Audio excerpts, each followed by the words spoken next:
ઓમ સહનાવતુ સહનૌ ભુનક્તુ સહ વીર્યં કરવાવહૈ તેજસ્વિનાવધીતમસ્તુ મા વિદ્વિષાવહૈ.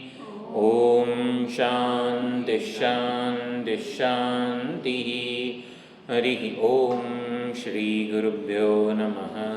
હરિ ઓમ. સદાશિવસમારંભાં શંકરાચાર્યમધ્યમાम् अस्मदाचार्यपर्यन्तां वन्दे गुरुपरम्परां. वन्दे गुरुपरम्पराम्. ॐ प्रपन्नपारिजाताय तोत्रवेत्रैकपाणये ज्ञानमुद्राय कृष्णाय गीतामृतदुहे नमः. सर्वोपनिषदो गावः दुग्धा गोपालनन्दनः पार्थो वत्सः सुधीर्भोक्ता दुग्धं गीतामृतं महद. वसुदेवसुतं देवं कंसचाणूरमर्दनं देवकी परमानन्दं कृष्णं वन्दे जगद्गुरुं. श्रीकृष्णं वन्दे जगद्गुरुम्.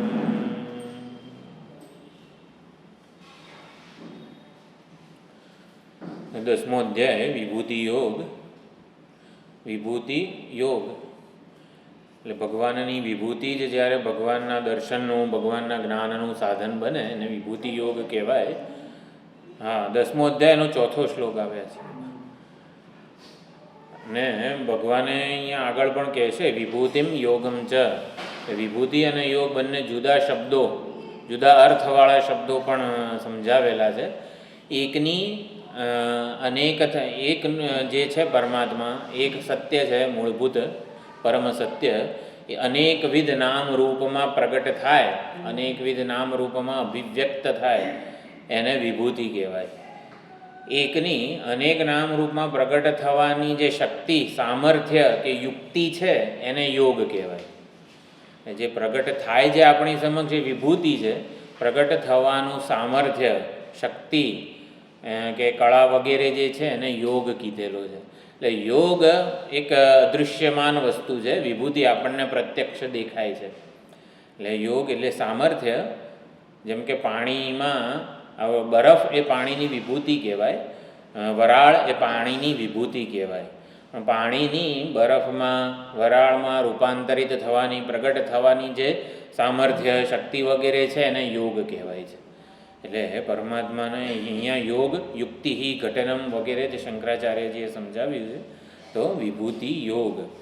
તો પરમાત્મા, અને એવું પણ સમજી શકાય કે પરમાત્માનું સગુણ સાકાર સોપાધિક સ્વરૂપ જે છે, અનેક બધા નામરૂપમાં પ્રગટ થયું છે, એ પરમાત્માની વિભૂતિ કહેવાય. પરમાત્માનું મૂળભૂત નિર્ગુણ, નિર્વિશેષ, નિરુપાધિક સ્વરૂપ છે, એને જાણીએ આપણે, એને યોગ કહેવાય. પરમાત્માની સગુણ સાકાર સોપાધિક રૂપોને જાણીએ તો વિભૂતિને જાણી કહેવાય. પરમાત્માના મૂળભૂત નિર્વિશેષ ચૈતન્ય સ્વરૂપને જાણીએ તો એને યોગ કહેવાય. યોગ એટલે આત્મજ્ઞાન એવું પણ કહેવાય છે. અહીંયા આ સંદર્ભમાં યોગનો અર્થ એવો થાય છે. શિવ મહિમના સ્તોત્રના જે બીજો શ્લોક છે, અતીત પંથાનમ તવચ મહિમા વાંગ મનસયો. એટલે પરમાત્માનું જે નિર્ગુણ, નિર્વિશેષ, નિરુપાધિક સ્વરૂપ છે એને આપણે પૂરેપૂરું, પૂર્ણતયા, યથાર્થ રીતે જાણી શકીએ છીએ. કારણ કે એ આત્મ સ્વરૂપ છે. એક જ વસ્તુને આપણે સાચી રીતે, પૂર્ણ રીતે જાણી શકીએ, ને એ છે હું. અને પરમાત્માનું જે નિર્ગુણ, નિર્વિશેષ, નિરુપાધિક સ્વરૂપ છે એને જ આપણે યથાર્થ રીતે પૂર્ણતયા જાણી શકીએ છીએ, ઓળખી શકીએ છીએ, એ બનીને રહી શકીએ છીએ. પરમાત્મા જ હૃદયસ્થ ચૈતન્ય સ્વરૂપ છે અને એની ઓળખ, એનું જ્ઞાન કરાવવું એ જ સમગ્ર શાસ્ત્રોનું મુખ્ય પ્રયોજન છે. પરમાત્માના સગુણ સાકાર સોપાધિક રૂપો અનંત છે, એનો કોઈ અંત નથી, એને કોઈ પૂરેપૂરા જાણી શકે એમ નથી. અસિત ગિરી સમમ સ્યાત કજ્જલમ સિંધુ પાત્રે, એ રીતે પરમાત્માના સગુણ સાકાર સોપાધિક રૂપો જે છે એટલે સગુણ મહિમા અનંત છે, નિર્ગુણ મહિમા અતીત છે. એટલે સગુણ મહિમાને કોઈ પૂરેપૂરો જાણી શકે નહીં, ભલે એને બ્રહ્માજીની પદવી હોય, ઇન્દ્રથી દેવોની પદવી હોય વગેરે, એ પૂરેપૂરો કોઈનાય વડે જાણી શકાય એવો નથી. અને પરમાત્માનો નિર્ગુણ સ્વરૂપનો જે મહિમા છે એ પૂર્ણતયા યથાર્થ રીતે સૌ કોઈ જાણી શકે છે. કઈ રીતે? આત્મ સ્વરૂપે, કારણ કે પોતાનાથી જુદો નથી. એટલે વિભૂતિઓ અનંત છે, યોગ આત્મ સ્વરૂપ છે. તે પ્રમાણે ચર્ચા ચાલી રહી છે. પહેલાં 3 શ્લોકમાં આવી રીતે થોડીક ભૂમિકા કીધી. આપણને એવું થાય કે બાહ્ય જગતની બધી વસ્તુઓ જે છે, આકાશ, વાયુ, અગ્નિ, જળ, પૃથ્વી, આ બધું પરમાત્માએ બનાવ્યું હશે, પણ મારા મનમાં જન્મતા જે કંઈ ઈચ્છા છે, જે કંઈ જુદા જુદા ભાવો છે, એ તો મારા લીધે જ જન્મે છે ને. મારા વિચારો બધા જે છે એ બધા મારા લીધે જન્મે છે. તો અહીંયા હવે આ 2 શ્લોકમાં આંતર જગત એટલે બાહ્ય જગત અને અંતર બધા ભાવો એ બધા પરમાત્મા થકી જ જન્મે છે. એટલે એનો માલિક પરમાત્મા છે. આપણામાં જે કોઈ કામ, ક્રોધ, ઈર્ષા, રાગ, દ્વેષ જેથી માંડીને જે કંઈ પણ જન્મે છે ને એનો ખરો માલિક પરમાત્મા છે. એટલે એમ કહીને પરમાત્માનું સર્વ કર્તૃત્વ, સર્વ નિયંતૃત્વ, સર્વ પ્રેરકત્વ આપણે સ્વીકારીએ કે જે કંઈ થઈ રહ્યું છે પરમાત્માની ઈચ્છાથી થઈ રહ્યું છે વગેરે, પરમાત્મા થકી જ થઈ રહ્યું છે. અને પછી પરમાત્મા એમ એ કરી રહ્યો છે, ચલો એને જાણવાનો પ્રયત્ન કરીએ આપણે કઈ રીતે કરી રહ્યો છે. હું આટલો સજ્જન છું, આટલું પ્રામાણિક વર્તન કરું છું, છતાં મારામાં આવું અસત્ય ભાષણની પ્રેરણા કેમ જન્માવી પરમાત્માએ? એમ કરીને પરમાત્માને જાણવાનો પ્રયત્ન કરીશું ને ત્યારે ખરેખર આ એકે ભાવ નહીં હોય. એટલે આપણે 4થા અને 5મા શ્લોકમાં જે બધું સમજવાના છીએ, બુદ્ધિ, જ્ઞાન વગેરે બધી જે કંઈ ભાવો છે, સુખ દુઃખ બધું પરમાત્મા જન્માવે છે. એનો અર્થ એટલો જ આપણે સમજ્યા હતા, બધા ભાવો મિથ્યા છે. એને વધારે પડતી આપણે સત્યતા આપીને એનાથી પ્રભાવિત થવાનું નથી અને પોતાના વિશેના જજમેન્ટ સેવવાના નથી. મારામાં આવો વિચાર કેમ આવ્યો એમ કરીને બેસી નથી રહેવાનું. આટલું આવી રીતે સુંદર સાધક જીવન છે મારું, આવું ભક્ત ભગવાનની સેવા વગેરે જીવનમાં આરાધનાને બધું છે, આવો વિચાર મારામાં કેમ જન્મ્યો એમ કરીને આપણે જે જન્મેલા વિચાર સાથે તાદાત્મ્ય કરીને પોતાના વિશે નિર્ણય લઈ લઈએ છીએ કે હા હું તો હજી આવો છું, આટલું ભગવાનની આરાધના કરું છું છતાંય આવો છું.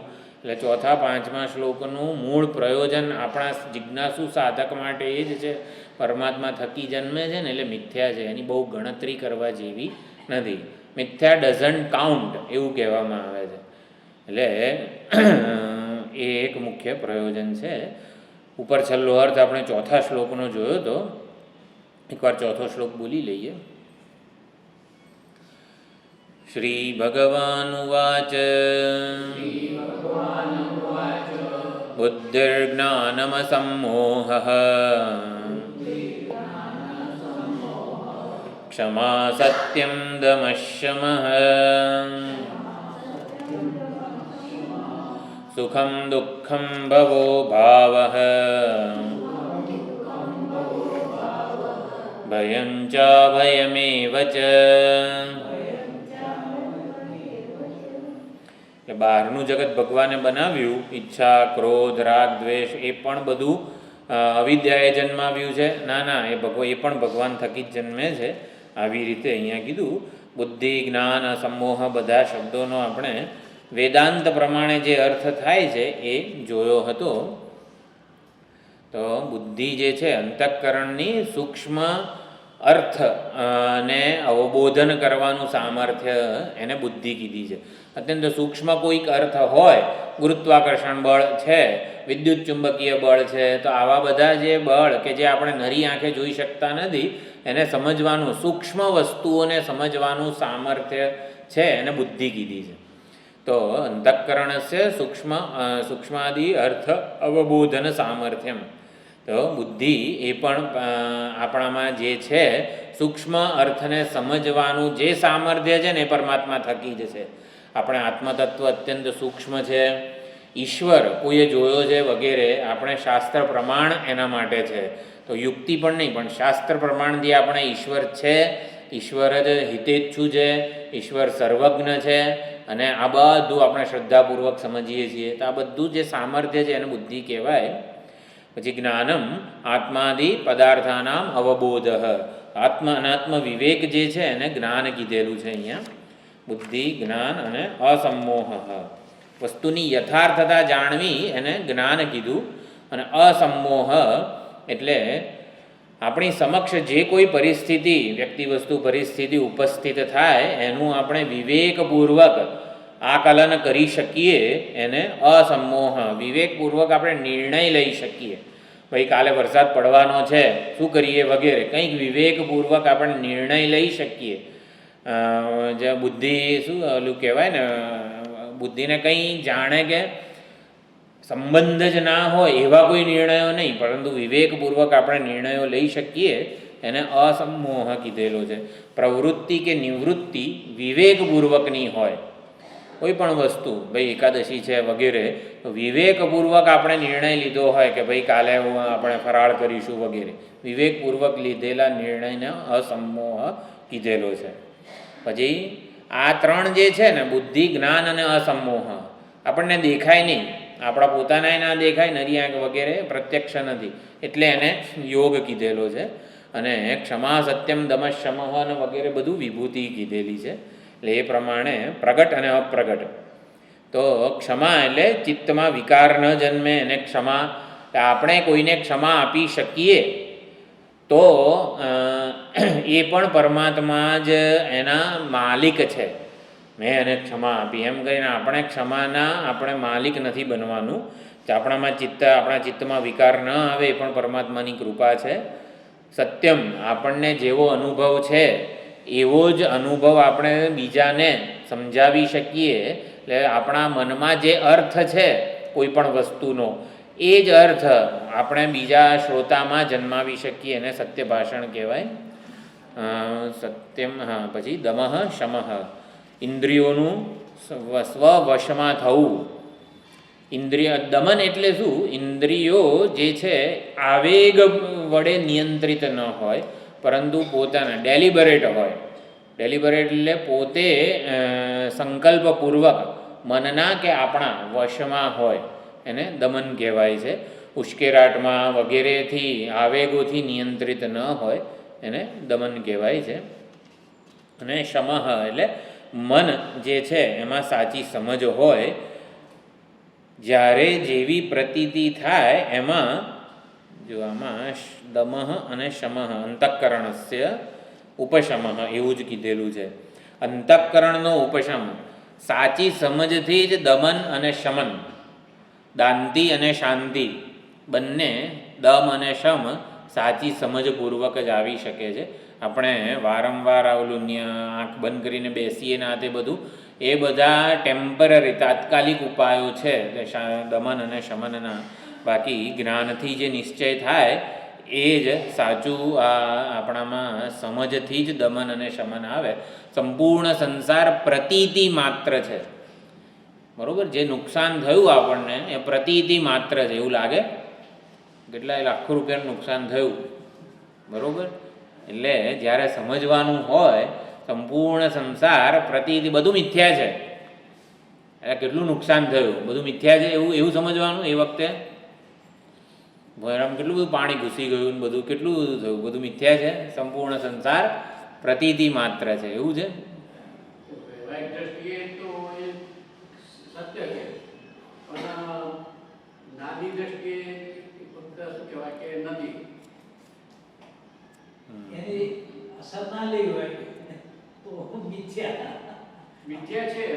એટલે આપણે આમ એક એટીટ્યુડ જે રાખવાનો છે ને, એટલે આમાં આજે ખરેખર આશ્રમમાં તમે કોઈ મેં વિડીયો તો કોકને મોકલ્યા છે, જેટલું નુકસાન થયું છે ને એ ખરેખર આમ આપણે જોઈ ના શકીએ એટલું થયું છે. હા, એટલે આપણે આમ શું કહેવાય, દયાનંદજી મહારાજ જે છે આપણા પૂજ્ય સ્વામીજીના દયાનંદજી મહારાજ, એટલે ઋષિકેશમાં લગભગ ક્યારની વાત હશે, 64-65ની, 1964 વગેરેની. સંન્યાસ દીક્ષા એમની મારા ખ્યાલથી 63માં થઈ પછી કદાચની વાત હશે. એટલે એ વખતે ઋષિકેશ આશ્રમ છે આપણો, એ તો કંઈ હતું જ નહીં, ખાલી કંઈક ઓલી ઝૂંપડી વગેરે હતી. તો ઝૂંપડીમાં એ તારાનંદજી પાસે બ્રહ્મસૂત્રના તે બધું ભણતા હતા, કૈલાસ આશ્રમના ના તે બધા. તો જેટલા ચોપડા અને જે બધી એમણે નોટ્સ લખેલી હતી ને, બધા ઝૂંપડીમાં કંઈક આગ લાગી, બધા ચોપડા બળી ગયા. અને બધા સાધુઓને બધા કે આટલું સુંદર, કેટલી બધી પુસ્તકો હતી, કેટલી બધી નોટ્સ તમે બનાવેલી હતી, બધું બળે. અને મહારાજ આમ બેઠા બેઠા આમ જોયા કરે છે, બાપુ કશું કરતા નથી, બધી નોટ્સ આ તે બધું બળી ગયું હતું. એટલે તટસ્થ કે નિષ્પક્ષ રહેવાની અહીંયા વાત નથી કરતા આપણે. જો આ નુકસાન થયું છે ને, એ તો વ્યવહારિક સ્તરે સાચું છે જ, એ મિથ્યા નથી. આપણે એટીટ્યૂડ શું રાખવાનો છે? એક આમ વેદાંત કહે ને બધું મિથ્યા છે વગેરે, સંસાર પ્રતીતિ માત્ર છે. આપણે જે થયું એનાથી પોતાને જજ કરીએ છીએ ને, અરે મારા આશ્રમમાં આવું થયું વગેરે. હવે બીજા કોઈ આશ્રમમાં થયું હોત તો કંઈ થાત આપણને? કશું ના થાત ને. દાદાને પૂછ્યું અહીં કેટલું પાણી ભરાયું હતું, ગયા ગુરુવારે આપણે ક્લાસ કેન્સલ રાખ્યો હતો. હા, એટલે કંઈ અડે જ આપણને. એટલે ઓબ્જેક્ટિવ એ રીતે બનવાનું છે, ત્યાં પૂરેપૂરા ઇન્વોલ્વ થઈને જે કંઈ કરવું પડે કરવાનું. છતાં પણ મને આટલું નુકસાન થયું. જો જે થયું છે નુકસાન, એ તો થયું જ છે, પણ આપણે કયા સ્તરે, બૌદ્ધિક સ્તરે આપણે નિષ્પક્ષ બની રહેવા જોઈએ, ઓબ્જેક્ટિવ બની રહેવા જોઈએ.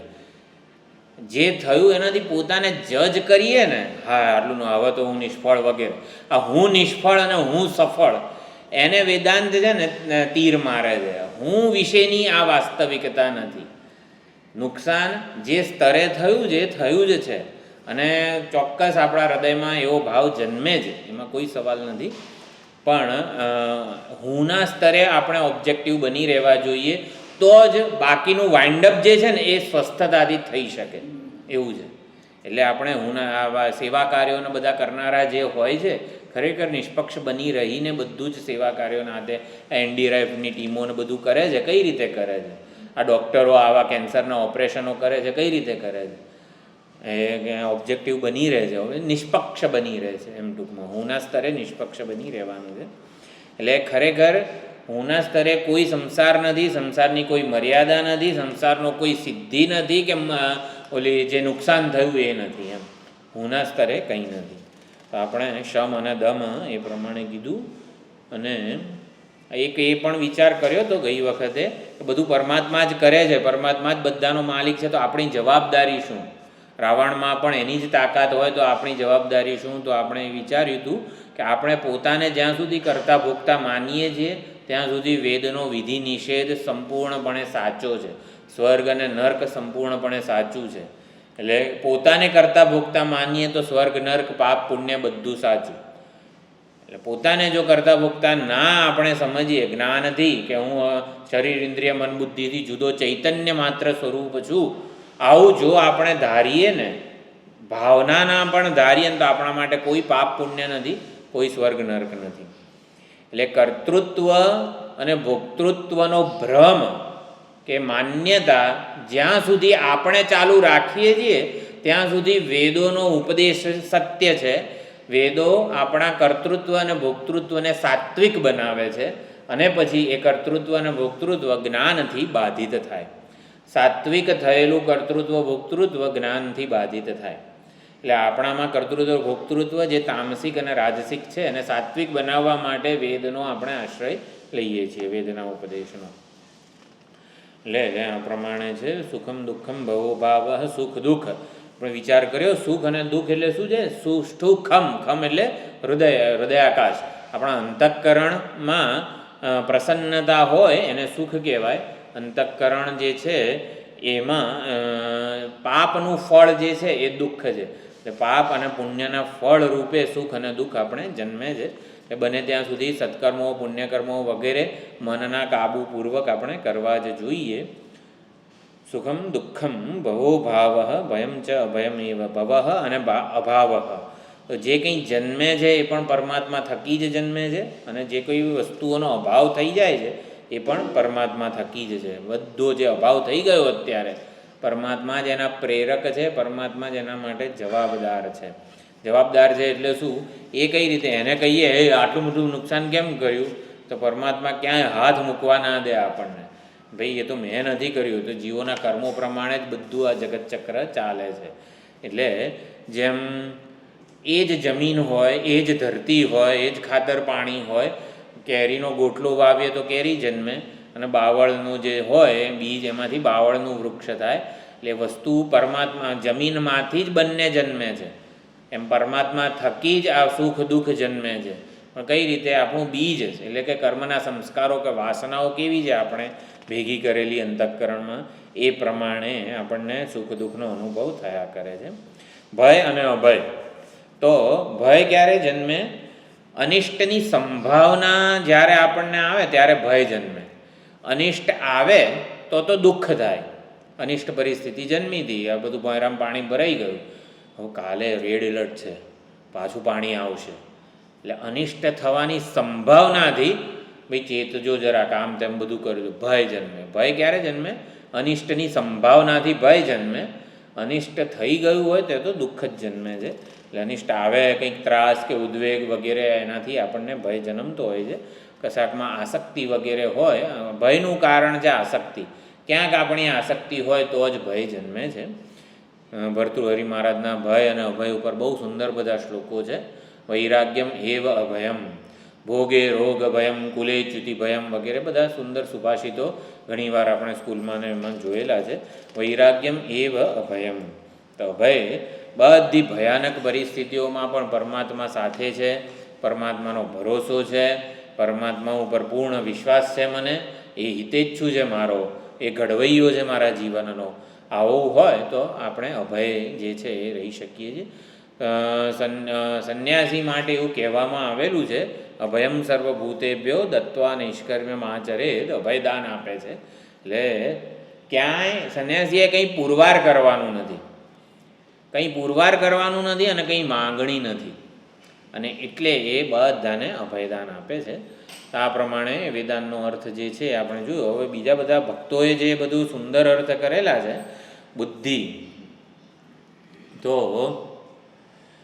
અનેક પ્રકારની બુદ્ધિ છે. સર્વ પ્રકારની બુદ્ધિ પરમાત્મા થકી જ જન્મેલી છે. તામસી બુદ્ધિ, તામસી, રાજસી અને આવી સાત્વિકી બુદ્ધિ. તો 18મા અધ્યાયમાં બધું સુંદર વર્ણન આ બધું થઈ રહ્યું છે.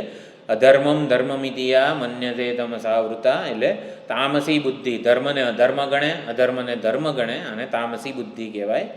રાજસી બુદ્ધિ યયા ધર્મમ અધર્મમ ચ કાર્યમ ચાકાર્યમેવ ચ અયથાવત પ્રજાનાતિ, એટલે જેવું છે એવું જાણે નહીં, એને રાજસી બુદ્ધિ કહેવાય.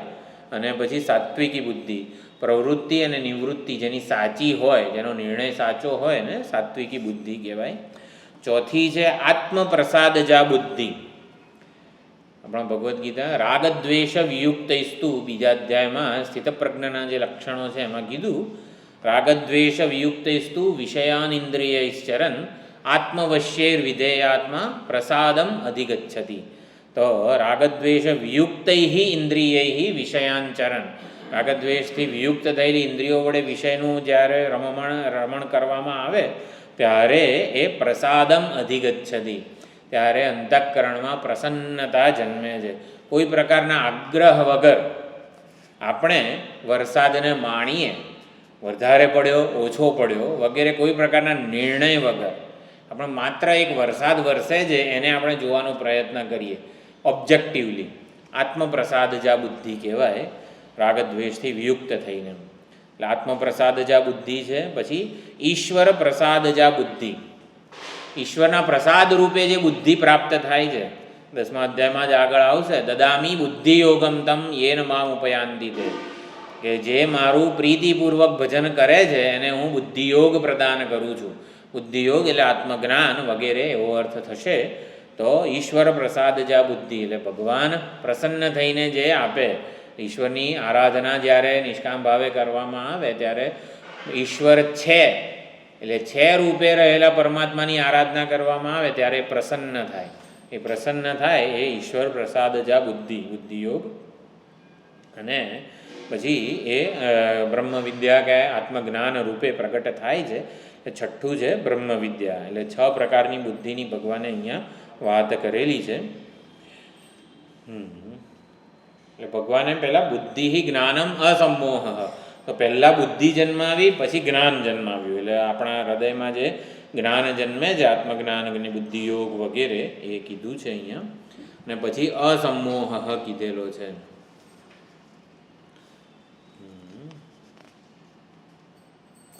આપણે જે તામસી બુદ્ધિ, રાજસી બુદ્ધિ, સાત્વિકી બુદ્ધિ એ કીધી. એટલે તામસી બુદ્ધિ બધું જ વિપરીત સમજે. રાજસી બુદ્ધિ અનર્થ કરી, કોઈ નિશ્ચય ઉપર ના આવે પરંતુ દુઃખદા હોય અને અનર્થ કરી હોય. અને સાત્વિકી બુદ્ધિ જે છે ધર્મથી નિયંત્રિત હોય. એટલે ધર્મથી નિયંત્રિત હોય ત્યારે સુખદા હોય, સુખ આપણને જન્મ આવે. લૌકિકી સાત્વિકી બુદ્ધિ આ લોકનું સુખ આપે અને ધર્મદા સાત્વિકી બુદ્ધિ છે પારલૌકિક સુખ આપે આપણને. અને મોક્ષદા બુદ્ધિ, જો આટલી બધી બુદ્ધિ છે, એટલે આપણે પહેલી વાર આટલું બધું બુદ્ધિ વિશે જાણ્યું. મોક્ષદા બુદ્ધિ જે સત્સંગ આપે આપણને, એટલે આપણે સત્સંગ વગેરેમાં આવીએ છીએ એ આપણામાં મોક્ષદા બુદ્ધિ ભગવાને જન્માવી છે, ત્યારે આપણે સત્સંગ વગેરેનો લાભ મળે છે.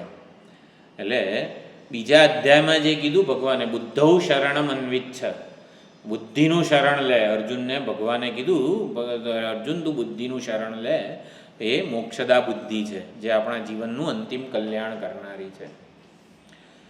બુદ્ધિ વિશે એના દોષ પણ કહે છે. તો લય, વિક્ષેપ અને રસાસ્વાદ, આ બધી માંડુક્યની થોડીક પરિભાષાઓ છે. લય એટલે બુદ્ધિ, એટલે બુદ્ધિનો લય થઈ જાય તો એ પણ દોષ છે. વિક્ષેપ જે કહેવામાં આવે છે એના કરતાં ચંચળતા હોય વગેરે કંઈક બીજું જ વસ્તુનું અનુસંધાન થતું હોય, જે કહેવામાં આવે એને ગ્રહણ ન થાય, વિક્ષેપ કહેવાય.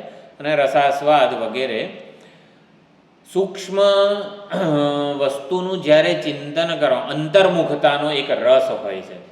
ઘણું બધું બહિર્મુખ જીવન જીવવામાં આવે પછી, ધારો કે આપણે શિબિરમાં ગયા અને ધ્યાન કે ગમે તે કોઈક મહાત્માની એવી કુટીર હોય કે જેમાં મહાત્માએ ધ્યાન વગેરે કર્યું હોય, ધારો કે આપણે 15 મિનિટ ત્યાં બેઠા, એ બહિર્મુખતાના સંસ્કારો બહુ છે. અને આવી રીતે અંતર્મુખતાનો સહેજ આપણે પ્રયત્ન કર્યો કોઈક મહાત્માની ગુફામાં, અને આવી રીતે ટૂંકમાં કોઈક એકાંત જગ્યાએ નર્મદા કિનારે ગયા, કોઈક કુદરતી સ્થળે આપણે અંતર્મુખતાનો અભ્યાસ કર્યો, ત્યારે આપણને બહુ સારું લાગે. બહિર્મુખી જીવન હોય ને ત્યારે અંતર્મુખતાની આવી અમુક ક્ષણો કે અમુક પળ વગેરે જે છે ને એ બહુ આપણને રોમાંચક પણ લાગે. એટલે અંતર્મુખતા પચાવવી બહુ અઘરી છે. અંતર્મુખતા એટલે આપણે બધો વ્યવહાર છોડીને આપણી ઇન્દ્રિયો અને મન બધાને આપણે એકાગ્ર કરીએ. અંતર્મુખતા પચાવવી બહુ અઘરી છે. અંતર્મુખતાના રસાસ્વાદમાં અમુક ઉપાસકો જે હોય ભગવાનના કોઈક રૂપની, આવી રીતે ઈશાવાસ્ય ઉપનિષદમાં પણ સંભૂતિ અસંભૂતિ વગેરે ઉપાસનાઓ કહેવામાં આવી છે. દુઃખથી મુક્ત થવા માટે યોગીઓ આ બધી પ્રકૃતિ લયની બધી ઉપાસના કરતા હોય છે. પ્રકૃતિ લય એટલે બધું સુષુપ્તિમાં જેવી પરિસ્થિતિ છે એવી જાગ્રતમાં જન્માવવાનો પ્રયત્ન કરે એ લોકો. એટલે આ બધા રસાસ્વાદના, અમુક રસનો આસ્વાદ લેવાનું આપણને વધારે ને વધારે મન થાય. આ બધા બુદ્ધિના દોષ કીધા છે. અસંભાવના, અપ્રતિપત્તિ અને વિપરીત ભાવના એ પણ અહીંયા કીધેલું છે. અસંભાવના એટલે કે ઈશ્વર નથી. અપ્રતિપત્તિ એટલે અપ્રતિપત્તિ એટલે આપણી બુદ્ધિ કામ ના કરે, બુદ્ધિ સમજવાનો કંઈ પ્રયત્ન ન કરે. અને વિપરીત ભાવના એટલે દૃશ્યમાં જે છે સત્ય બુદ્ધિ વગેરે એ વિપરીત ભાવના છે. લય, વિક્ષેપ, રસાસ્વાદ, અસંભાવના, અપ્રતિપત્તિ અને વિપરીત ભાવના, આ 6 છે એ બુદ્ધિના દોષ છે. પછી જ્ઞાન વિશે અહીંયા ઘટાકાર વૃત્તિથી ઘટનું જ્ઞાન થાય છે, એને જ્ઞાન કીધેલું છે. એટલે ઘટાકાર વૃત્તિ ઘટ વિષયક અજ્ઞાનની નિવૃત્તિ કરે છે. મોબાઈલ આકારની વૃત્તિ મોબાઈલ આકારના અજ્ઞાનની નિવૃત્તિ કરે છે, એને જ્ઞાન કહેવામાં આવે છે મોબાઈલનું. એટલે જ્ઞાન જે છે ને આ જે તે વસ્તુનું હોય.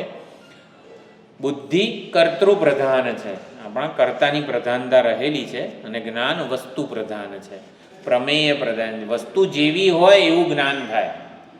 બુદ્ધિ એવું નહીં, વસ્તુ જેવી હોય એવી બુદ્ધિ ના જન્મે. એ તો આપણે જેવી જન્માવીએ છીએ એવી જન્મે. એટલે બુદ્ધિ કર્તૃ પ્રધાન છે અને જ્ઞાન વસ્તુ પ્રધાન છે. અને અસમોહ, તો અસમોહ આમાં સ્થિર બુદ્ધિ અસમૂઢ બ્રહ્મવિદ બ્રહ્મણી સ્થિત, એવું ભગવદ્ ગીતામાં જે કીધું છે. સ્થિર બુદ્ધિ, વિવેકપૂર્વક જે નિર્ણય લઈ શકે, કે જેને આવી રીતે પ્રિય અપ્રિય વગેરે કોઈ લાગણી રહી નથી, એ આવી રીતે અસમૂઢ છે. અસમૂઢ એ અસમોહ, એટલે મોહ બીજી વાર ન જન્મે, એને અસમોહ કહેવાય. આ પ્રમાણે બુદ્ધિ જ્ઞાનમ અસમોહ. વસ્તુને યથાર્થ રીતે સમજવું એને જ્ઞાન કીધું, વસ્તુને યથાર્થ રીતે સમજવાની શક્તિને બુદ્ધિ કીધેલી છે. આ પ્રમાણે છે. પછી ક્ષમા સત્યમ દમશમ, તો ક્ષમા પોતાનામાં પ્રતિકાર કરવાનું સામર્થ્ય છે, છતાં આપણે અપરાધીને ક્ષમા આપીએ. ભૂલ જેની હોય એ બરોબર પકડમાં આવ્યો હોય અને એને આપણે દંડ આપીએ નહીં, દંડ આપવાનું આપણું સામર્થ્ય છે છતાં દંડ ન આપીએ, એને ક્ષમા કહેવાય. આપણે બે છોકરાઓ બાંધતા હોય અને પછી હું મારા પપ્પાને બોલાવી લઉં એમ કરીને પોતાના પપ્પાને બોલાવે, એક જણ આવે, એક પિતા આવે, ક્યાં છે તારા પપ્પા એમ કરીને ધમકાવવાનું ચાલુ કરે વગેરે. અને જે બીજા છોકરાના પપ્પા હોય એ આવી રીતે 7 ફૂટના અને 250 પાઉન્ડના હોય, અને ભાઈ ચલો હું તને ક્ષમા આપું છું. એટલે એવું નથી, પ્રતિકાર એને ક્ષમા ના કહેવાય. એટલે દંડ આપવાનું સામર્થ્ય હોય અને આપણે દંડ ન આપીએ, એટલે ક્ષમા વીરસ્ય ભૂષણમ, વીરનું ભૂષણ છે. એટલે ક્ષમા આવી રીતે અપરાધીને, અપરાધી હોય પતિત હોય એને આપણે ક્ષમા આપવી જોઈએ. અપરાધ એટલે શું? સાધનાથી ચ્યુત થઈએ, જેના વડે આપણે સાધનાથી ચ્યુત થઈએ એને અપરાધ થયો કહેવાય. આપણી સાધનાથી આપણે ચ્યુત થયા હોઈએ તો એને અપરાધ કહેવાય. એટલે જેના હૃદયમાં આવા સાધનાનો ભાવ ન રહે ને ત્યારે અપરાધ થાય. દંડ આપવાનું સામર્થ્ય હોવા છતાં અપરાધીને આપણે દંડ ન આપીએ ને ત્યારે ક્ષમા કહેવાય. જા ભાઈ તારું કલ્યાણ થાવ એમ કરીને આપણે ક્ષમા કહેવાય છે. ઈસુ ખ્રિસ્તવાળું જે ઉદાહરણ છે, એક ચોરને પકડ્યો હતો ગામમાં, અને ચોરને આવી રીતે સૂળીએ ચડાવીને બધાએ પથ્થર મારવાના હતા એના ઉપર. ઈસુ ખ્રિસ્તે કીધું કે જેણે કોઈ દિવસ જીવનમાં ચોરી ના કરી હોય એ પહેલો પથ્થર ઉઠાવે. એટલે આ પ્રમાણે એને દંડ આપવાનું સામર્થ્ય છે બધામાં, છતાં પણ આપણે ક્ષમા વગેરે આપી શકીએ એ પ્રમાણે. એટલે સમર્થ પુરુષને ક્ષમા આપણે સક્ષમ વગેરે કહીએ છીએ, સક્ષમ શબ્દ. તો ક્ષમ એટલે ક્ષમા ધરાવનાર, તો જે સમર્થ હોય ને એ જ ક્ષમ કહેવાય. તો ક્ષમ ધાતુ છે, એના ઉપરથી ક્ષમા આવેલું છે. સામર્થ્યમ અનુકંપાયામ, અનુકંપા દયા કરવાનું સામર્થ્ય આપણામાં કેટલું છે એને ક્ષમા કહેવાય. દયા કરવાનું સામર્થ્ય, એટલે કૃપા પણ જોઈએ અને સામર્થ્ય પણ જોઈએ, એટલે બંને હોય ત્યારે ક્ષમા આપી શકાય છે. આપણે આવી રીતે આપણા પ્રિય વ્યક્તિ, વસ્તુ, પરિસ્થિતિ, ચાલો મંદિરે જવું છે, શ્રાવણ મહિનાનો સોમવાર છે અને તરત સુંદર વહેલો સોમવતી અમાસ છે અને બધું તરત આપણે અભિષેક કરવો છે, હાથમાં દૂધ ને આન તેન બધી વસ્તુઓ આપણે લઈને આવી રહ્યા છીએ અને કૂતરું ભસ ભસ કરે છે વચ્ચે. આવી રીતે સામાન લઈને આવીએ અને કૂતરું ભસ ભસ કરે ત્યારે શું કરીએ? કૂતરાને ક્ષમા આપી. આપણું ધ્યેય શું છે ભાઈ? ભગવાનમાં આપણું ચિત્ત હોય, આપણું સરસ રીતે પ્રેમથી રુદ્રાભિષેક થાય, એટલે કૂતરા વચ્ચે જે વિઘ્નો આવે છે એને આપણે ક્ષમા આપીએ છીએ. તો કૂતરાને ખસેડવામાં આ પૂજા બાજુએ મૂકીને દંડો લઈને પાછળ પડીએ એ આપણને શોભે નહીં. એટલે દંડો લઈને પાછળ પડી શકીએ છીએ આપણે, પણ આપણે ચાલો એના ઉપર ધ્યાન ન આપીએ અને કૂતરાને ક્ષમા આપીને આપણું ધ્યેય શું છે ભાઈ? ભગવાનના રુદ્રાભિષેક વગેરે જે કરવું છે, એટલે એ આપણે આવી રીતે ક્ષમા આપી કહેવાય. ધરતી માતા પાસેથી આપણે ક્ષમા માટે આદર્શ છે ધરતી માતા વગેરે. અને ભગવાન અહીંયા કીધેલું છે, ભગવાન જેને ફસાવવા માગે ને એને અક્ષમા આપે, ભગવાન જેને બચાવવા માગે ને એમાં ક્ષમાનો ભાવ જન્માવે. ભગવાન જેને સતાવવા માગે એમાં સંમોહ જન્માવે, અને ભગવાન જેને સાચવવા માગે એમનામાં અસંમોહ જન્માવે. આપણામાં જન્મતા દરેકે દરેક ભાવો ભગવાન જ જન્માવે છે. આવું જે જન્મે, આવું જે સમજી લે છે ને એનું અંતઃકરણ બહુ જલ્દી શુદ્ધ થઈ જાય છે. એટલે ઈશ્વરના નિયંત્રણ હાથમાં જ સમગ્ર જગતનું, બધા જીવોનું આવી રીતે આખું દોરી સંચાર છે એવું આપણે સમજી લઈએ, આપણું અંતઃકરણ બહુ જલ્દીથી શુદ્ધ થઈ જાય છે. ભગવાન જ અક્ષમા, ક્ષમા, બુદ્ધિ, જ્ઞાન, અસમોહ બધું ભગવાન જ જન્માવે છે. ભગવાનના આપવામાં કોઈ પક્ષપાત નથી. મારામાં ક્ષમા જન્માવી, એનામાં અક્ષમા જન્મ, મારામાં ક્ષમા જન્માવી એટલે હું એને પાઠ ના ભણાવી શક્યો. એટલે ભગવાનના આપવામાં એ કોઈ પક્ષપાત નથી. જેને જેવું જોઈએ ને એવું એને આપવામાં આવે છે. હકીકતમાં એવું છે. ઓલું હતું ને, શું હતું, આપણે વિચાર્યું હતું ભગવાન અને અર્જુન, નહીં, નારદજી અને ભગવાન આવી રીતે બ્રાહ્મણના વેશમાં જતા હોય છે. ઓલા કોઈક શેઠ આગળ આવી રીતે અત્યંત દરિદ્ર ભિખારી બનીને ગયા, અને શેઠ જે આખા નગર શેઠ હતા તો આવી રીતે ગામમાં આટલું બધું સેવા કાર્યોને આ તે બધું કર્યું હતું. પણ હવે ભિખારી જેવા આવ્યા એટલે બધાને તગેડી મૂક્યા કે સિપાહીઓને કહી દીધું દંડા મારીને કાઢો બધા બંનેને, એમ કહીને શેઠે તો આવું કીધું. અને દૂર ગયા છે નારદજી અને આપણા ભગવાન, તો ભગવાન એવું બોલ્યા કે આ શેઠને બહુ બધી સંપત્તિ પ્રાપ્ત થાય, બહુ બધી સમૃદ્ધિ થાય એની. પછી આવી રીતે કોઈક દરિદ્ર આવી રીતે કોઈક બ્રાહ્મણના ઘરમાં ગયા, એની પાસે કશુંય હતું નહીં, એક ગાય હતી, અને કે બહુ ભૂખ્યા થયા છીએ, કંઈક મહારાજ આવી રીતે ભિક્ષા આપો. ત્યારે દરિદ્ર બ્રાહ્મણે માંડ ગાય દોઈને આવી રીતે 2 વાડકી દૂધ આપ્યું, બેઉને એક વાડકી જ આપ્યું. અને પછી એ લોકો દૂધ પીને ગયા, અને ભગવાન બોલે આની ગાય મરી જાય.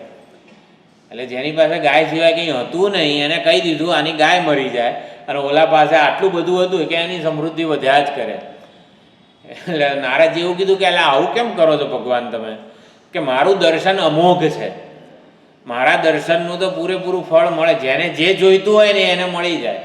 એટલે મારું ભજન કરવામાં એક ગાય આનંદ વચ્ચે નડતી હતી, એ ગાયનું ચિંતન વધારે થતું હતું મારા કરતાં. એટલે મેં કીધું ગાય મરી જાય આની, એટલે શું પૂરેપૂરો મારો ભક્ત બની જાય. અને ઓલો એને તો ભગવાન કંઈ જોઈતું જ નહોતું, એટલે એને કીધું તારી સમૃદ્ધિ વધે વગેરે. તો ભગવાનના આપવામાં કોઈ પક્ષપાત નથી, જેને જેવું જોઈએ છે ને એવું ભગવાન. અને ખરેખર એટલે આપણા પૂજ્ય સ્વામીજી કે ચિન્મયાનંદજી એવું કહેતા હતા, ડોન્ટ આસ્ક ફોર ઇટ. આપણને લાગે કે આ મળે તો સારું, એક બાઇક હોય તો સારું વગેરે, કંઈ પણ એમ આપણને એવું થાય કે આ હોય તો સારું, પણ એ કહેતા don't ask for it. If you ask for it you will get it. તમે માગશો તો તમને મળશે. When you will get it you won't know how to handle it. એ આવીને પરિસ્થિતિ આવીને ઊભી રહેશે ત્યારે તમને ખબર ને આને હેન્ડલ કઈ રીતે કરવું. એમ કોઈ પણ વસ્તુ માગતા પહેલાં આવી રીતે 10 વાર વિચાર કરવાનો ભગવાન પાસે. એટલે કંઈ પણ માગીએ ને માગીને આવીને ઊભું રહેશે ને ત્યારે આપણને ખબર નહીં પડે આને હાચવવું કઈ રીતે.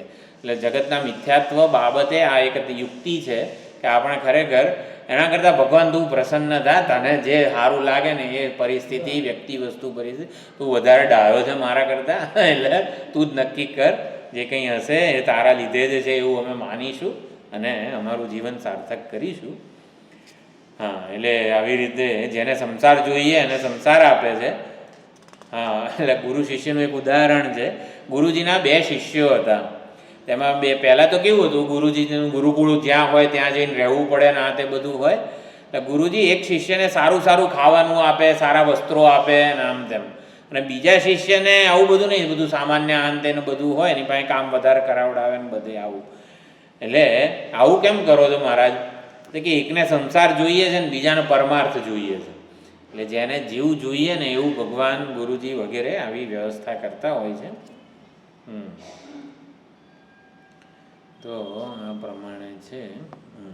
પછી ક્ષમાની વાત થઈ. પછી સત્યમ, તો જેવો સ્વાનુભવ છે મને એવો જ ઇન્દ્રિય મન બુદ્ધિથી જેવો મને સ્વનુભવ છે એવો જ અનુભવ, એવો જ અર્થ હું સામેવાળા શ્રોતાના હૃદયમાં પણ વાણી દ્વારા સંચરિત કરી શકું એને સત્ય ભાષણ કહેવાય. મહાભારતના બધા બહુ સુંદર, હા, વેદવ્યાસજી, આપણે ગુરુ પૂર્ણિમા વગેરે વ્યાસ પૂર્ણિમા કહેવાય છે, તો વેદવ્યાસજીએ જ્ઞાનની મીમાંસા બ્રહ્મસૂત્ર દ્વારા કરી, ભક્તિની મીમાંસા માટે પુરાણો રચ્યા છે, અને કર્મની મીમાંસા માટે મહાભારતની રચના કરી છે. એટલે મહાભારત વ્યવહાર, પ્રવૃત્તિ, નિવૃત્તિ, કર્મ વગેરે એના સ્વરૂપ માટે છે. અહીંયા કહે છે મહાભારતનો શ્લોક છે, ન સત્ય વચનમ સત્યમ, સત્ય વચનને સત્ય એવું ના કહેવાય, ન અસત્ય વચનમ મૃષા, અસત્ય ભાષણને મૃષા એવું ના કહેવાય. યદ ભૂત હિતમ અત્યંતમ તદેતત સત્યમ મતમ મમ, જેનાથી પ્રાણીઓનું પરમ કલ્યાણ થાય એને સત્ય કહેવાય. જેનાથી પ્રાણીઓનું પરમ કલ્યાણ થાય એને સત્ય કહેવાય. આવું મહાભારતનો શ્લોક છે. અનુદ્વેગ કર્મ વાક્યમ વગેરે બધું સત્ય ભાષણની ઘણી બધી ચર્ચા 17મા અધ્યાયમાં છે. સત્ય હોય, પોતાના જ્ઞાન અને અનુભવને અનુસાર હોય એ પ્રમાણે બોલવું જોઈએ. પોતાનું જે જ્ઞાન છે અને પોતાને જેવો અનુભવ છે એ પ્રમાણે બોલવું જોઈએ. બીજાની ભલાઈ માટે હોય એવું બોલવું જોઈએ. બતાવવાનું જરૂરી હોય તો બોલવું જોઈએ. સમયસર બોલવું જોઈએ. પછી બધું પતી જાય પછી બોલીએ એવું બધું નહીં. સમયસર બોલવું જોઈએ અને થોડા શબ્દોમાં બોલવું જોઈએ. સત્ય વચનની આટલી બધી ત્યાં મહાભારતમાં ઓલી કીધેલી છે શરતો. હિતમ મિતમ અને અનિવાર્ય, અવસર ઉચિત, અનુભવને અનુરૂપ અને વસ્તુના યથાર્થ સ્વરૂપને પ્રગટ કરનારું, આટલી બધી શરતો છે સત્ય વચનની. આપણે ખાલી જાણીએ સત્યના પણ ઘણા બધા, જેમ ઓલું બુદ્ધિના આપણે ઘણા બધા પ્રકાર જોયા, એવી રીતે સત્યના પણ આ સત્ય વસ્તુ જે છે ને એ અર્થઘટન એટલે ઇન્ટરપ્રિટેશન ઉપર બહુ આધારિત છે. સાંપ્રદાયિક સત્ય, જાતીય સત્ય, પ્રાંતીય સત્ય, ભાષાકીય સત્ય, રાષ્ટ્રીય સત્ય, માનવીય સત્ય, આ બધું ધર્મ જે હોય એ પ્રમાણે સત્યની વ્યાખ્યા બધા ધર્મોમાં જુદી જુદી હોય છે. અને બ્રહ્મ સત્ય એ અંતિમ સત્ય છે. તો આ પ્રમાણે અહીંયા સામાન્ય અર્થ ભક્તો એવું કરે છે જેનાથી અંતઃકરણની રક્ષા થાય એને સત્ય કહેવામાં આવે છે. પછી શમ અને દમ, તો શાસ્ત્ર વિહિત જેના માટે જેવું છે એવું આપણે વર્તન આપણું હોય, શાસ્ત્ર વિહિત આપણું વર્તન હોય તો આપણું દમ અને શમ વગેરે જે છે એ સાર્થક થયો કહેવાય. શાસ્ત્રોએ જેવું કીધું છે એવું જ કરવાનું આપણને ગમે, અને શાસ્ત્રોએ જે કરવાનું કહ્યું નથી એ આપણને ના ગમે કરવાનું. શાસ્ત્રોએ કલંજમ માં ભક્ષયે, માંસાહાર ના કરવો જોઈએ, અને આપણને ખરેખર આમ એનું નામ સાંભળીને સુખ થાય કંઈક, તો આપણા માંસાહાર માટેનો આપણો જે દ્વેષ છે ને એ સાચો કહેવાય. માંસાહાર માટે દ્વેષ હોવો જોઈએ, મદિરા માટે દ્વેષ હોવો જોઈએ. કેમ? શાસ્ત્રોએ કીધું છે એટલે આપણા રાગદ્વેષ વગર જ માણસ જીવી જ ના શકે. એટલે રાગદ્વેષ આપણા શાસ્ત્રને અનુસરનારા હોવા જોઈએ. જો રાગદ્વેષ ભગવાનમાંય છે, હે, ભગવાનમાં રાગદ્વેષ હોય એવું કઈ રીતે? ભાઈ શંકર ભગવાનને ત્રિશૂળ જોઈએ અને નંદી જોઈએ, અને કનૈયાને વાંસળી જોઈએ, હવે ગાયો જોઈએ, તો એકબીજાનું કશું એકે આયુધ, બધા ભગવાનને પોતાના આયુધો માટે, પોતાના વાહન માટે રાગદ્વેષ છે. એટલે ટૂંકમાં બીજું અર્પણ, પોતાનું જે દ્રવ્યને આપણે દેવીને પાયસમ વગેરે આપણે અર્પણ કરીએ, તો એ પ્રમાણે ટૂંકમાં શાસ્ત્રોએ કીધા છે ને, એટલે શાસ્ત્ર સંમત રાગદ્વેષ આપણા હોય તો શમ અને દમ આપોઆપ આવી જાય છે. એટલે આપણા આવેગથી નિયંત્રિત ના હોઈએ. એટલે શાસ્ત્રોક્ત વિધિ અને નિષેધથી જ ગુણ અને દોષ જન્મે છે. જો આપણે ગુણ અને દોષ કઈ રીતે જન્મે? શાસ્ત્રોના વિધિ નિષેધથી જ જન્મે છે. કંઈક કરીએ તો સારું થાય ના, એવું નહીં. શાસ્ત્રો કહે છે, શાસ્ત્રોએ જેને વિધિ કીધેલી છે એનાથી ગુણ, શાસ્ત્રોએ જેનો નિષેધ કર્યો છે એ કરીએ ને તો દોષ. એટલે ગુણ અને દોષ શાસ્ત્રના વિધાનથી જન્મે છે, કંઈક કરવાથી જન્મતા નથી. એટલે ગુણ અને દોષ વગેરે, કોઈ દ્રવ્યમાં ગુણ દોષ નથી, કોઈ ક્રિયામાં ગુણ દોષ નથી. ગુણ અને દોષ શાસ્ત્રોએ કરેલી કલ્પના માત્ર છે, જેથી આપણું કલ્યાણ થાય. તો આ પ્રમાણે છે. સત્યમ પછી ક્ષમા દમશમ પછી ક્ષમા શું છે? સત્યમ સુખમ દુઃખમ ભવોભાવ, એક ક્ષમા વગેરે થઈ ગયું.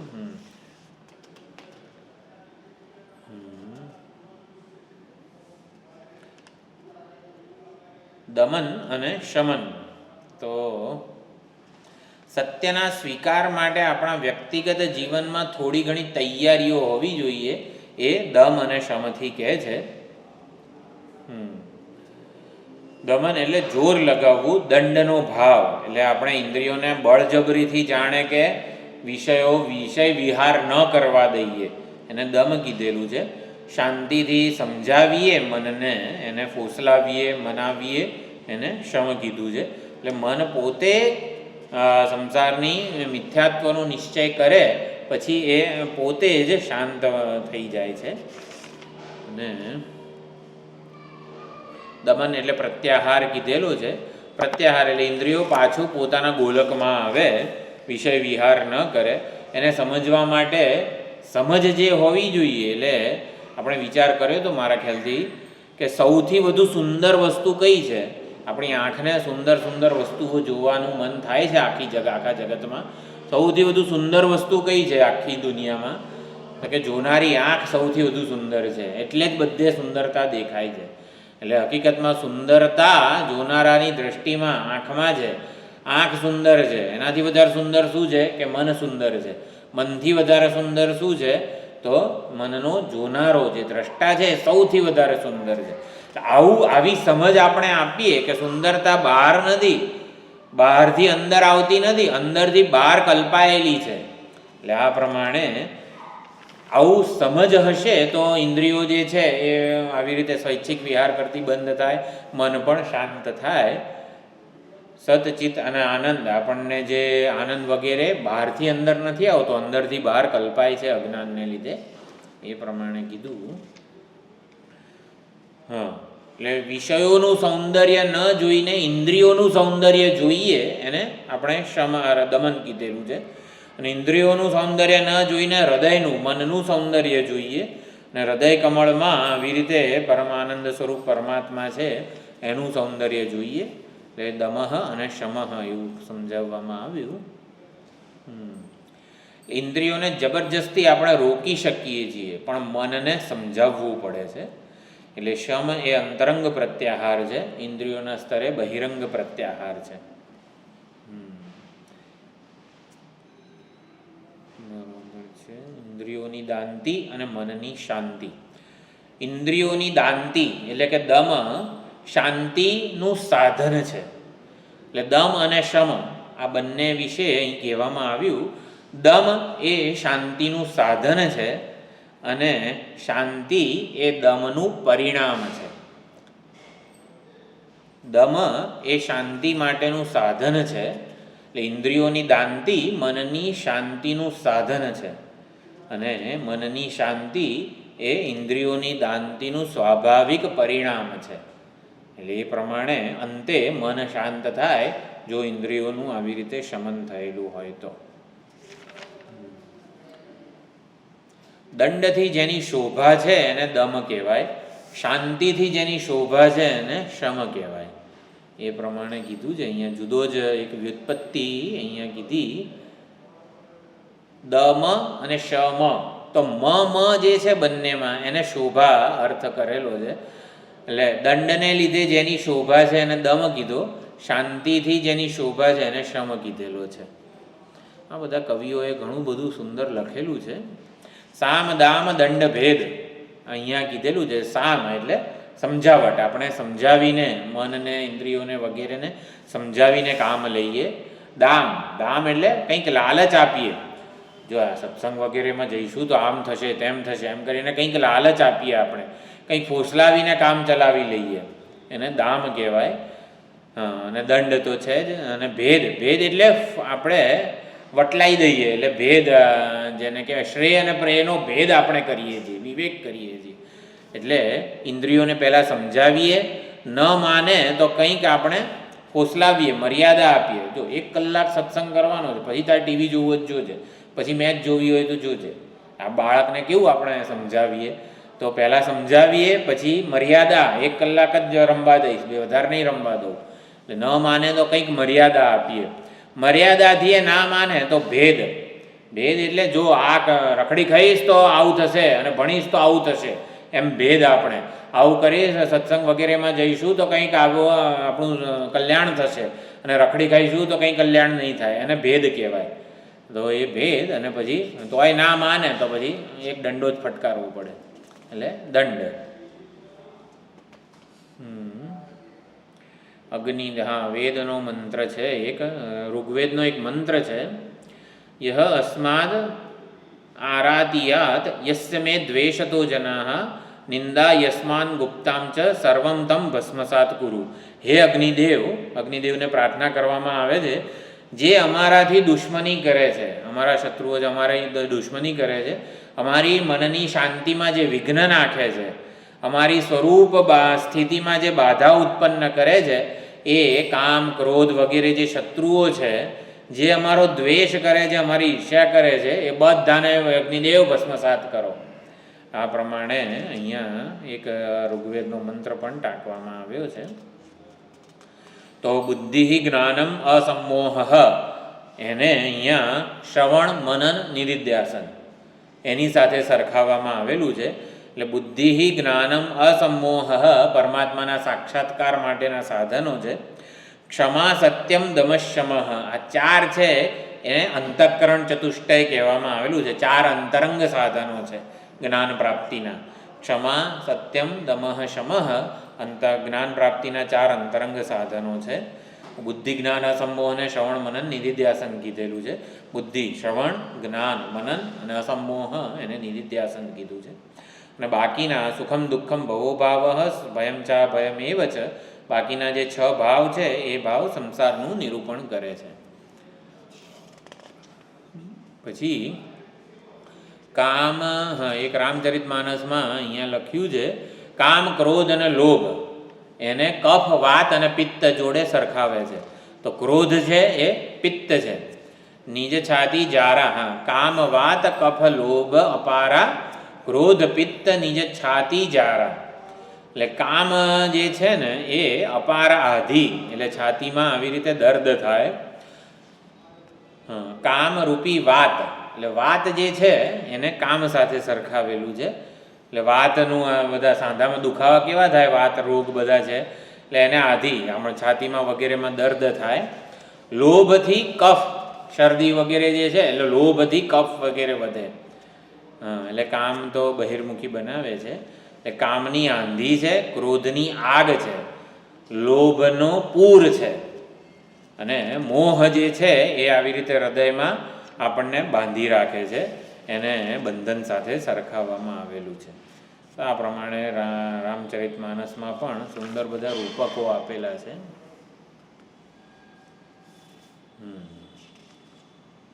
તો સુખમ, દુઃખમ, સુષ્ઠુખમ યસ્મિન, સુષ્ઠુ શોભનાની ખાની યસ્મિન તત્ સુખમ, જેનાથી ઇન્દ્રિયો પ્રફુલ્લિત બને એને સુખ કહેવાય છે. સુખમ અને દુઃખમ.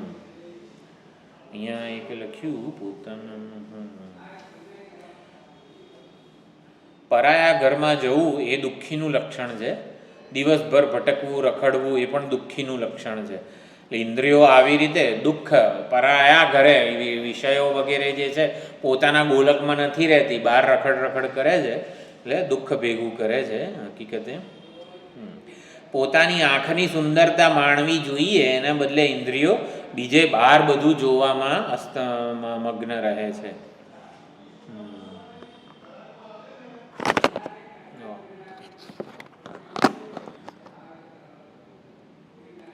શરણાનંદજી મહારાજ છે એક, એમણે અહીંયા એનું ઉદાહરણ આપેલું છે. પ્રજ્ઞાચક્ષુ હતા શરણાનંદજી મહારાજ. રસ્તે જતા હતા અને આવી રીતે બળદગાડું એમની જોડે અથડાયું. એટલે એ તો પોતે પ્રજ્ઞાચક્ષુ હતા, એટલે એ તો કંઈ બોલ્યા નહીં, પણ રસ્તે બીજી ચાલતી એક વૃદ્ધા માતા હતી, એ વૃદ્ધા માતાએ બળદગાડા વાળાને જોર જોરથી વઢ્યા, ખબર નહીં પડતી ને આમ તેમ બધું ટૂંકમાં બહુ વઢ્યા. એટલે શરણાનંદજીને સુખ જન્મ્યું.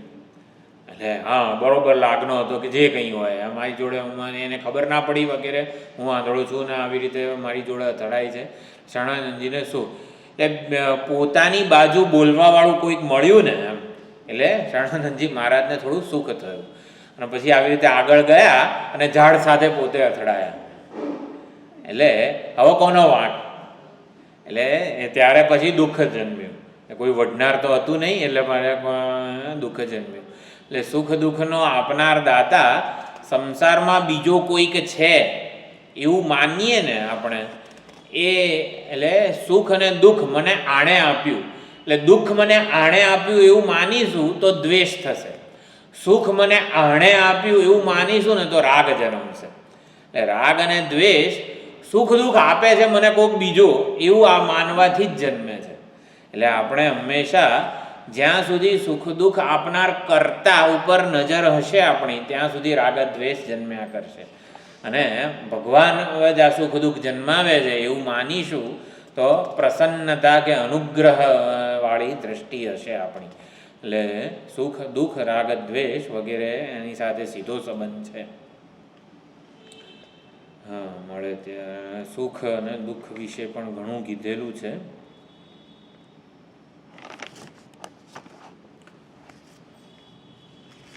બહુ બધા કવિઓએ ઘણું બધું લખ્યું છે. ચાલો વાંધો નહીં. સાચું સુખ, સાત્વિક સુખ છે આત્મબુદ્ધિ પ્રસાદજમ. ભગવદ્ ગીતામાં કીધું આત્મબુદ્ધિ પ્રસાદજમ, એટલે આત્માની બુદ્ધિ એટલે જ્ઞાનરૂપી બુદ્ધિ જે છે. એટલે હકીકતમાં સાત્વિક સુખ એટલે જ્ઞાનમાંથી જન્મેલું સુખ. વિષય સુખ સાચું સુખ નથી. જેનાથી ચિત્તવૃત્તિ આપણી આત્માકાર અંતર્મુખ બને ને, આત્માકારે બને એને સુખ કહેવાય. હકીકતમાં સુખ કોને? અંતર્મુખતાને સુખ કહેવાય, સ્વતંત્રતાને સુખ કહેવાય. આપણી સુખની વ્યાખ્યા જ ખોટી છે. આપણને એમ કે લાડુ ખાઈએ એટલે સુખ, પણ હકીકતમાં અંતર્મુખતા એ સાચું સુખ છે. સ્વતંત્રતા એ સાચું સુખનું સ્વરૂપ છે. સુખના લક્ષણો શું છે? સુખનું સ્વરૂપ શું છે? સુખના લક્ષણો શું છે? તો જેને જે સુખ માટે અન્ય પર આધાર રાખવો પડે ને, એ પરતંત્રતા પરાધીનતા કોઈને પ્રિય નથી, તો દુઃખ જ છે. એટલે સુખ સ્વતંત્રતા છે એને સુખ કહેવાય, અંતર્મુખતાને સાચું સુખ કહેવાય. એટલે જ આત્મબુદ્ધિ પ્રસાદજમ. વિષયેન્દ્રિય સંયોગાત યત્તદગ્રે મૃતો પરિણામે વિષમિવ, અને યત્તદગ્રે વિષમિવ પરિણામે અમૃતોપમ તદ સુખમ સાત્વિકમ પ્રોક્તમ આત્મબુદ્ધિ પ્રસાદજમ. આત્મબુદ્ધિ પ્રસાદજમ જે છે સાત્વિક સુખ, એ જ સાચું સુખ છે. એવું ઉદાહરણ આપેલું છે. જો સ્વતંત્રતાને સુખ કઈ રીતે કીધું? એક ખેડૂત હતો, ખૂબ મહેનત કરે ખેતી કામને હાથે, એની પત્ની અને 2 બાળકો છે. પોતે સુખી જીવન આવી રીતે પરસેવાની કમાણીથી સુખી જીવન જીવે છે. ખેતરમાં બેઠો છે, જરા હળ ખેડીને થાક્યો છે, બેઠો છે. એટલે એમાં એક પક્ષી ચકલી આવીને ઝાડ જોડે અથડાઈ અને નીચે પડી. એટલે ચકલી આવી રીતે મરી જ ગઈ હતી ત્યાં પડી. એટલે તે એણે વળી ચકલીને વેચી કોઈક વેપારીને વગેરેને, તેને 10 રૂપિયા મળ્યા. બજારમાં જઈને વેચી, વગર મહેનતના 10 રૂપિયા એને મળ્યા. આમ તો ખેડૂત હોય તો કેટલી મહેનત! અત્યારે કોઈ ખેડૂત ખેતી કરવા માગતું નથી, કારણ કે ભયંકર મહેનત છે. કોઈ મજૂરો પાસે કામ કરાવવાનું અલગ વસ્તુ છે, પણ ખેતી કરવી ખરેખર બહુ જ અઘરી છે આ જમાનામાં. એટલે વગર મહેનતે 10 રૂપિયા મળી ગયા, એટલે ખેતી છૂટી ગઈ. અને વગર મહેનતને જે મળે ને એ સુખ નથી, એ સમજાવવા માટેનું આ ઉદાહરણ છે. એટલે અકસ્માતે જે મળી જાય છે આપણને, કંઈક સટ્ટો રમીએ, આ દ્યુત ચોરી વગેરે બધું, એનાથી જે કંઈ મળે છે ધન, એ સુખ નથી. અહીંયા મહાભારતનું વાક્ય છે, પંચમે અહની ષષ્ઠે વા શાકમ પચતી સ્વે ગૃહે અનૃણી ચ અપ્રવાસી ચ સચ વારિદ મોદતે. 5મા કે 6ઠ્ઠા દિવસે ઘરમાં શાક રાંધવા મળે ને, એટલે આમ તો જનરલી બધા ખેડૂત કામ કરે કે રોટલો ને મરચાં કે ગોળ વગેરે કંઈક લઈને જાય ખેતરમાં. શાક ને આ તે બધું મને ખબર છે પહેલાંના જમાનામાં તો કંઈ નહોતું, પાંચમા છઠ્ઠા દિવસે શાક રાંધીને ખાય ને તોય ભલે ખાય, પણ માથે દેવું ના હોય ને ભાડાનું ઘર ના હોય એ માણસને સુખી કીધો છે મહાભારતમાં. ભલે પાંચમા છઠ્ઠા દિવસે શાક રાંધીને ખાવા મળે, પણ માથે દેવું ના હોય, ભાડાનું ઘર ના હોય, વગર મહેનતનો પૈસો ના હોય. તો આ પ્રમાણે સુખની વ્યાખ્યા ત્યાં એવી રીતે કરેલી છે. ચાલો, આવી કંઈક સુભાષિતોના તે બધું છે. દુઃખ અને દુઃખનું નિમિત્ત, આ બે વચ્ચે થોડોક ભેદ પારખવો જોઈએ. દુઃખનું નિમિત્ત એ દુઃખ નથી, પણ દુઃખનો માત્ર અધ્યારોપ થયેલો છે. દુઃખનું નિમિત્ત મૃત્યુ, તો મૃત્યુ એ દુઃખ નથી, બરાબર. મમતા દુઃખ છે, મારું મૃત્યુ એમ કે મારા સ્વજન વગેરે જે કંઈ પણ હોય એનું મૃત્યુ. એટલે મમતાને દુઃખ કીધું છે, મૃત્યુને દુઃખ નથી કીધું. દેવાળું આવે તો દેવાળું દુઃખદ નથી, મારું દેવાળું એ દુઃખદ છે. આપણે ઓબ્જેક્ટિવની વાત કરી વચ્ચે, તો એ પ્રમાણે આપણે સુખનું સ્વરૂપ સ્વતંત્રતા, અંતર્મુક્તા વગેરે સમજ્યા. સુખ એ સાક્ષીનું સ્વરૂપ છે, એ પણ અહીંયા મહાત્માઓ કહે છે. સુખી હું સુષુપ્તિમાં હતો, સુષુપ્તિમાં નિરતિશય નિર્વાસન, કોઈ વાસના નહોતી, અને નિર્વિષય સુખ હતું, કોઈ પ્રકારના વિષયો નહોતા, અને માટે એ વખતે માત્ર સાક્ષી જ હાજર હતો. એટલે સુખ સાક્ષીનું સ્વરૂપ છે. એટલે છઠ્ઠા અધ્યાયમાં કીધું સુખમ આત્યંતિકમ યત્તત બુદ્ધિગ્રાહ્યમ અતીન્દ્રિયમ વેત્તિ યત્ર ન ચૈવાયમ સ્થિતશ્ચલતી તત્વતઃ. આત્યંતિકમ, સુખના લક્ષણો અહીંયા એ શ્લોકમાં કીધા છઠ્ઠા અધ્યાયમાં. આત્યંતિકમ એટલે અવિનાશી સુખ, જે અવિનાશી હોય એ સુખ હોય. બુદ્ધિગ્રાહ્યમ એટલે ન દેરી ન દૂરી ન દૂસરાપન, એવું અહીંયા કહે છે. જે અહીં અને અત્યારે હાજર છે, ભવિષ્યમાં જે મળશે ને એને સુખ ના કહેવાય. લિવિંગ ઇન પ્રેઝન્ટને સુખ કીધેલું છે. બુદ્ધિગ્રાહ્યમ અત્યારે અહીં જ, એ આપણા માટે વર્તમાન હોવું જોઈએ. હું કંઈક કરું ને સુખી થવું ને એને વેદાંત સુખ નથી કહેતું. સુખ અહીં અને અત્યારે વર્તમાન હોવું જોઈએ, એટલે બુદ્ધિગ્રાહ્યમ કીધું. આત્યંતિકમ એટલે અવિનાશી, જે સ્વતંત્ર છે એ. અને અતીન્દ્રિયમ એટલે અતીન્દ્રિય એટલે વિષયોનું ત્યાં ઓલું બંધન હોતું નથી વગેરે. નિર્વિષય સુખને અતીન્દ્રિય સુખ કીધેલું છે.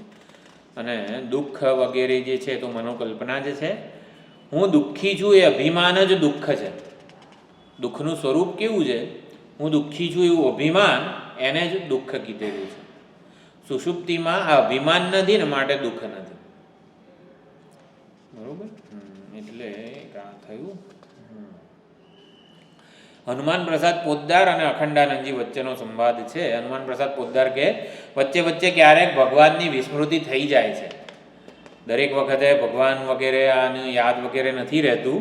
અખંડાનંદજી કે વિસ્મૃતિ એણે જ મોકલી છે ને, તો હવે ક્યાંથી ભગવાનની વિસ્મૃતિ થઈ, એમ એ પ્રમાણે છે.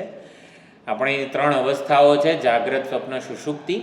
એટલે સ્મૃતિ પ્રધાન સ્વપ્ન અવસ્થા છે. સ્મૃતિ જે છે એ આપણને આવે છે. એટલે સ્મૃતિ પ્રધાન સ્વપ્ન છે, જ્ઞાન પ્રધાન જાગ્રત છે, અને વિસ્મૃતિ પ્રધાન સુષુપ્તિ છે. એટલે જ્ઞાન, સ્મૃતિ અને વિસ્મૃતિ આ ત્રણેય વસ્તુઓ ભગવાન થકી જ છે. જાગ્રત, સ્વપ્ન, સુષુપ્તિ બધું જ. એટલે સુષુપ્તિમાં દુઃખાકારા, એટલે દુઃખી છું એવું અભિમાન નથી, માટે દુઃખ નથી. અને સુખ તો સાક્ષીનું સ્વરૂપ છે. ભવો ભાવ, કોઈ પણ વસ્તુ, ભવ એટલે જન્મીને અસ્તિત્વમાં આવનાર દરેક વસ્તુને ભવ કહેવાય. અને અભાવ પણ પરમાત્મા થકી જ છે.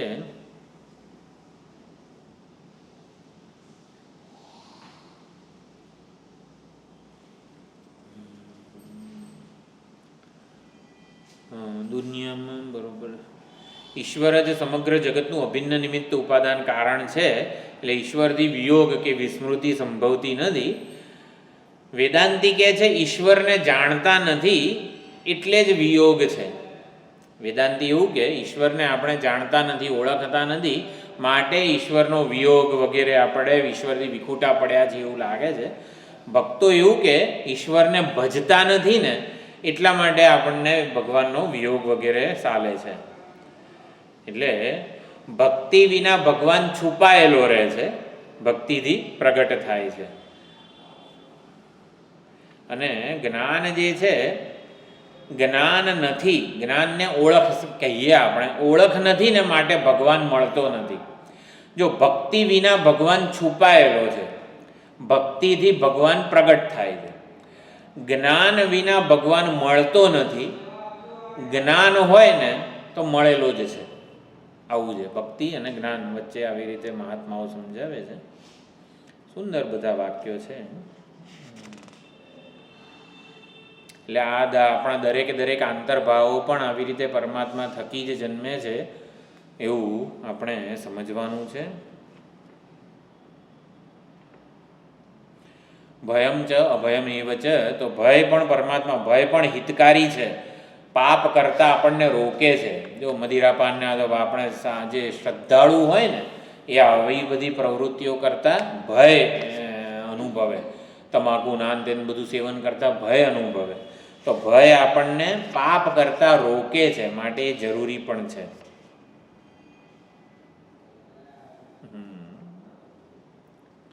એટલે ભગવાન જાણે છે કે કોને ક્યારે કયું કેવું રસાયણ આપવું. અહીંયા વૈદ્યનું ઉદાહરણ આપ્યું છે. એક કુચિલા નામની ઔષધિ છે આયુર્વેદમાં. 7 દિવસ એને ગાયના ગોબરમાં રાખવાની હોય, 7 દિવસ મઠ્ઠામાં રાખવાની હોય, 7 દિવસ દૂધમાં રાખવાની હોય, 7 દિવસ ઘીમાં રાખવાની હોય. આવી રીતે પછી 7 દિવસ પકવવાની હોય ને પછી 7 દિવસ ઠંડી પાડવાની હોય. આવી રીતની કંઈક છે જે હોય. તો આવી રીતે ભગવાન વૈદ્ય છે. વૈદ્યો નારાયણો હરિ. ભગવાન જાણે છે કે ક્યારે કોને કેવું રસાયણ ક્યાં પકવવાના છે ને ક્યાં એને ઠંડા પાડવાના છે વગેરે. એટલે કોઈને નફો આપીને એનું કલ્યાણ કરે છે, કોઈનું દિવાળું ફૂંકીને એનું કલ્યાણ કરે છે. એમ વિયોગ આપે, યોગ આપે, યશ આપે, કીર્તિ આપે અને અપમાન પણ આપે, જન્મ આપે, મૃત્યુ આપે, ભવ અભવ એટલે કે જન્મ મૃત્યુ વગેરે. ટૂંકમાં એ ભગવાન જાણે છે. એ ભગવાન એક જ પ્રકારનું કામ કરે ને તો આપણને કંટાળો આવે. એટલે આપણા હૃદયમાં જાત જાતના ભાવો જન્માવે છે ભગવાન, જેથી આપણને વિવિધતાનો અનુભવ થાય અને આપણને જીવન જીવવાનો રસ પણ ટકી રહે.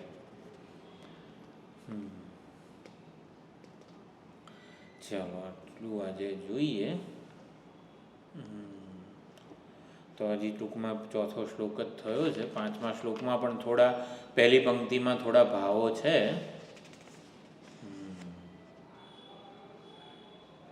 આવતી વખતે જોઈશું.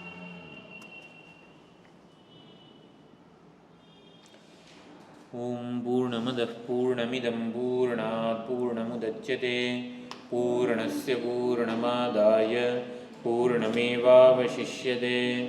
ઓમ શાંતિ શાંતિ શાંતિ. હરિ ઓમ. શ્રી હરિ ઓમ.